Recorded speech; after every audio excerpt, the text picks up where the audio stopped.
नमस्कार, आप देख रहे हैं भारत 24। आपके साथ मैं हूं पलक प्रकाश। आपको दिखाएंगे रफ्तार के साथ उत्तर प्रदेश की 75 खबरें। कैबिनेट मंत्री ओपी राजभर का बयान, अखिलेश यादव ना तो शिक्षा की बात कर रहे हैं ना कि पिछड़े वर्गों के लिए 27% आरक्षण देने की। मथुरा में राजकीय बालिका संरक्षण गृह में 14 साल की एक बालिका की मौत, 2 बालिकाओं पर हत्या का आरोप। गाजियाबाद के सिहानी गेट के पास पुलिस और बदमाशों में मुठभेड़ में पुलिस ने 2 बदमाशों को किया गिरफ्तार। Greater Noida West Golf Home society में दर्दनाक हादसा, 14वीं मंजिल से गिरकर 2 मजदूरों की मौत। आजमगढ़ में ट्रैक्टर चालक का संदिग्ध अवस्था में शव मिलने से मचा हड़कंप, परिजनों ने लगाया हत्या का आरोप, जमकर किया हंगामा।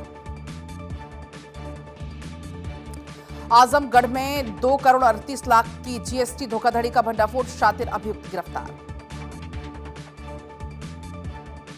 मुरादाबाद में नगर निगम और स्मार्ट सिटी मुरादाबाद के संयुक्त तत्वाधान में चलाए गए मिशन कायाकल्प ने बेसिक शिक्षा परिषद के विद्यालयों की सूरत और सीरत दोनों पूरी तरह से बदली। झांसी में 3 ट्रकों की भीषण भिड़ंत, बारिश में फिसलन से हादसा, 4 लोग घायल। ग्रेटर नोएडा की ईस्टर्न पेरिफेरल हाईवे पर कंपनी के कर्मचारियों से भरी हुई बस बीच हाईवे पर बेकाबू होकर पलटी, हादसे में 12 कर्मचारी घायल, 25 कर्मचारी थे बस में सवार। मेरठ में रसूख के दम पर बेखौफ दबंग, उधार के पैसे मांगने पर व्यापारी पर फायरिंग, इलाके में दहशत। मुरादाबाद में तेंदुओं का आतंक जारी, 2 तेंदुए वन विभाग के पिंजरे में कैद। ग्रेटर नोएडा में मिलावटखोरी के खिलाफ खाद्य विभाग की टीम ने की बड़ी कार्रवाई, टीम ने मिलावटी पनीर से भरी हुई एक गाड़ी को पकड़ा। ललितपुर में 2 अलग अलग जगह से बाइक और साइकिल की चोरी, सीसीटीवी फुटेज आया सामने, तस्वीरें वायरल।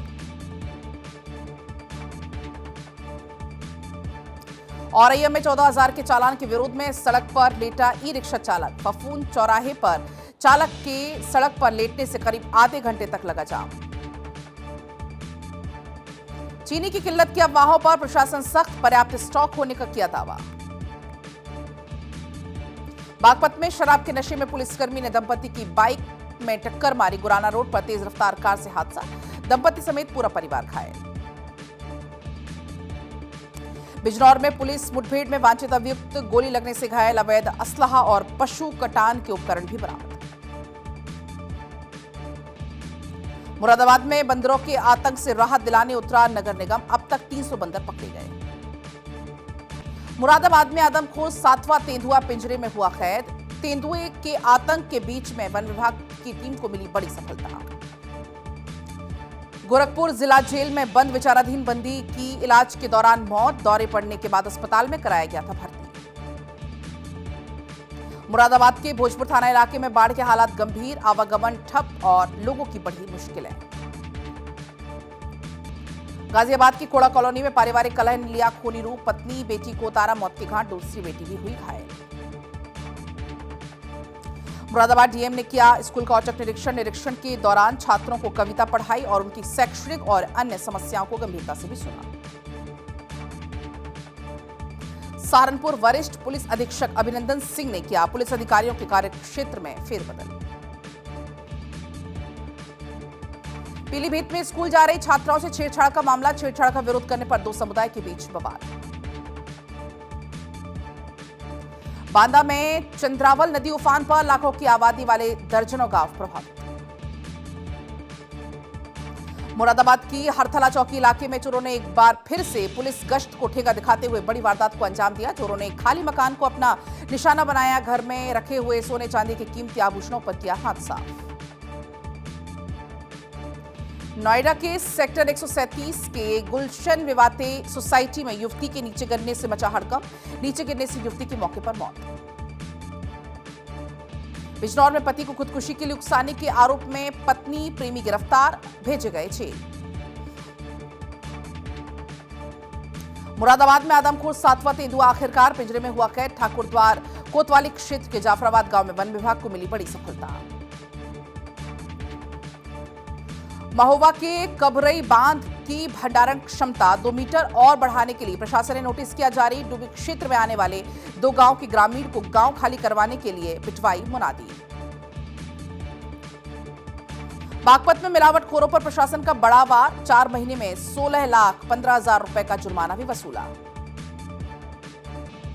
बहराइच में बेकाबू कार खाई में जा गिरी, हादसे में कार सवार बचे बाल बाल।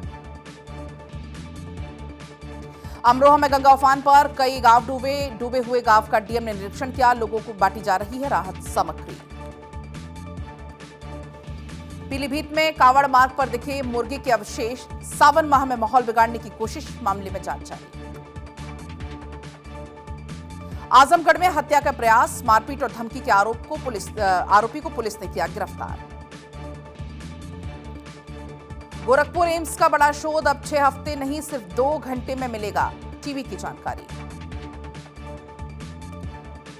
मैनपुरी के मदार गेट पर युवक का दुस्साहस, बीच बचाव करने गई महिला से मारपीट, बाल खींचे और जान से मारने की धमकी दी। गाजीपुर में गंगा नदी उफान पर, नदी के पानी में डूबे खेत खलिहान, लोगों को सतर्क रहने की सलाह। कुशीनगर में तेज रफ्तार बस बेकाबू होकर पेड़ से जा टकराई, बाल बच्चे बस में सवार यात्री। फिरोजाबाद लेखपाल संघ ने किया धरना प्रदर्शन, जमकर की नारेबाजी। अयोध्या में एंटी करप्शन द्वारा लेखपाल को पकड़े जाने के विरोध में किया प्रदर्शन। मुजफ्फरनगर के कव्वाल में एक नाबालिग लड़की ने फांसी लगाई है, पुलिस मामले की जांच में जुटी है। फतेहपुर में संदिग्ध परिस्थितियों में खेत में एक शव पड़ा मिला, अधेड़ का शव मिलने से फैली सनसनी। बहराइच के गोपिया बैराज मार्ग पर सड़क पर आया मगरमच्छ, राहगीरों में दहशत। उधर गाजियाबाद के कविनगर में मकान मालिक के घर हुई चोरी का खुलासा करते हुए पुलिस ने किराएदार विशाल को गिरफ्तार कर लिया है। आरोपी विशाल ने मकान मालिक के घर में चोरी की वारदात को कैसे अंजाम दिया, एक रिपोर्ट आपको। गाजियाबाद पुलिस ने एक बार फिर से तेजी दिखाते हुए कविनगर में मकान मालिक के घर हुई 16 लाख रुपए की चोरी की वारदात का खुलासा करते हुए आरोपी किराएदार को गिरफ्तार कर लिया है। पूछताछ में आरोपी ने बताया कि उसे ऑनलाइन एविएटर गेम खेलने की लत लग गई थी। गेम में करीब 9 लाख रुपए हारने के बाद उसने कई लोगों से उधार लिया था। बढ़ते कर्ज को चुकाने के लिए उसने अपने मकान मालिक के घर को निशाना बनाया। डीसीपी सिटी धवल जायसवाल ने बताया कि आरोपी पीड़ित के मकान में किराएदार के रूप में रहता था, इस वजह से उसे घर की गतिविधियों और कीमती सामान की पूरी जानकारी थी। इसी जानकारी का फायदा उठाकर उसने चोरी की योजना बनाई और वारदात को अंजाम दिया। कमिश्नरेट गाजियाबाद के अंतर्गत थाना कविनगर में एक चोरी की घटना कारित हुई थी। आज उसका सफल अनावरण कविनगर पुलिस के द्वारा किया गया है और इसमें विशाल नामक अभियुक्त की गिरफ्तारी की गई है। ये उनके घर पे किराएदार के रूप में रहता था और उसको सारी चीजों की जानकारी थी। इस घटना को कारित करने के पीछे का जो उद्देश्य था वो ये था कि ये एविएटर नाम का प्लेइंग जो ऐप है उससे ये गेम खेलता था और उसमें इसने काफी ज्यादा पैसे हार गया था। इस चक्कर में उसने कई लोगों से कर्ज ले लिया था, उधार ले लिया था, जिसको चुकाने के लिए इसको पैसों की आवश्यकता थी, इसलिए इसने चोरी की घटना कारित की थी। पुलिस ने आरोपी के कब्जे से चोरी का लगभग पूरा सामान बरामद कर लिया है। बरामद सामान में 85 ग्राम सोना, 1100 ग्राम चांदी और 65,870 रुपए नकद शामिल है। पुलिस के अनुसार बरामद सामान की कुल कीमत करीब 15,47,870 रुपए है। डीसीपी ने बताया कि मामले में चोरी सामान को जब्त कर लिया गया है। आरोपी को गिरफ्तार कर जेल भेजा जा रहा है। आरोपी का फिलहाल कोई पुराना आपराधिक इतिहास सामने नहीं आया है। मामले में आगे की जांच जारी है। पुलिस टीम के सराहनीय कार्य के लिए 25,000 रुपए के पुरस्कार की घोषणा की गई है। गाजियाबाद से इंद्रेश शर्मा की रिपोर्ट, भारत 24।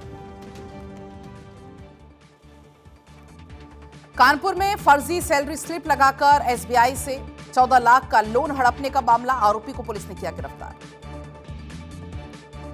मथुरा में नेशनल हाईवे पर ट्रैक्टर ने सफाई कर्मी को रौंदा, मौत के बाद जमकर हंगामा।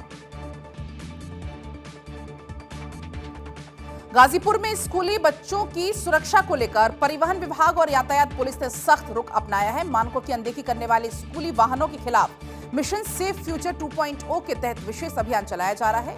अभियान में अब तक 12 स्कूली वाहन सीज किए गए हैं। पुलिस की तरफ से चलाए जा रहे विशेष अभियान को लेकर दिखाते हैं आपको एक खास रिपोर्ट। गाजीपुर में मानकों की अनदेखी करने वाले स्कूली वाहनों के खिलाफ ARTO धनवीर यादव की तरफ से मिशन सेफ फ्यूचर 2.0 के तहत विशेष अभियान चलाया जा रहा है। अभियान में अब तक 12 स्कूली वाहन सीज किए गए हैं, जबकि 40 वाहनों का चालान कर करीब 6 लाख रुपए का जुर्माना लगाया गया है। अभियान का मुख्य उद्देश्य स्कूली बच्चों का सुरक्षित आवागमन सुनिश्चित करना है। स्कूल वाहनों में बच्चों को आने जाने में 1 घंटे से अधिक समय न लगे, इसके लिए भी आवश्यक दिशा निर्देश दिए गए हैं। इसके साथ ही स्कूली वाहन चालकों का सत्यापन, वाहनों का निर्धारित मानकों के अनुरूप होना और व्हीकल मॉनिटरिंग पोर्टल पर स्कूल की ओर से आवश्यक जानकारी दर्ज होना अनिवार्य किया गया है। ARTO के मुताबिक बार बार नोटिस दिए जाने के बावजूद मानकों में सुधार नहीं करने वाले 64 स्कूली वाहनों की रेड लिस्ट तैयार की गई है। इनमें से अभी भी 36 वाहन मानक पूरे नहीं कर पाए हैं, जिन्हें निलंबित कर दिया गया है। एक्चुअली शासन के निर्देश पे मिशन सेफ फ्यूचर उसका दूसरा वर्जन हम लोगों ने यहाँ स्टार्ट किया था और पहले प्रयास में हम लोगों ने बड़े पैमाने पे फिटनेस फेल गाड़ियों को व्यक्तिगत रूप से और आप लोगों के माध्यम से, जिला प्रशासन के सहयोग से और रीच आउट करके फिटनेस कराया था। लेकिन उसमें एक संख्या जो है ठीक ठाक संख्या रह गई थी, जिस पे शासन ने कहा कि आप लोग फिर से 15 दिन का अभियान चलाइए और उसी अभियान के क्रम में हम लोग डेली गाड़ियों को जाकर के फिजिकल वेरिफिकेशन भी कर रहे हैं और संचालन जिनका बिना प्रपत्र के हो रहा है उस पर इन्फोर्समेंट भी कर रहे हैं। अभियान के दौरान अब तक 40 स्कूली वाहनों का चालान किया जा चुका है और करीब 6 लाख रुपए का जुर्माना भी लगाया गया है। अधिकारियों ने साफ किया है कि बच्चों की सुरक्षा से समझौता करने वाले वाहनों के खिलाफ अभियान आगे भी जारी रहेगा। गाजीपुर से इकरार खान की रिपोर्ट, भारत 24। ग्रेटर नोएडा पहुंचे RLD के राष्ट्रीय अध्यक्ष और केंद्रीय मंत्री जयंत चौधरी, कुश्ती स्टेडियम का निरीक्षण किया।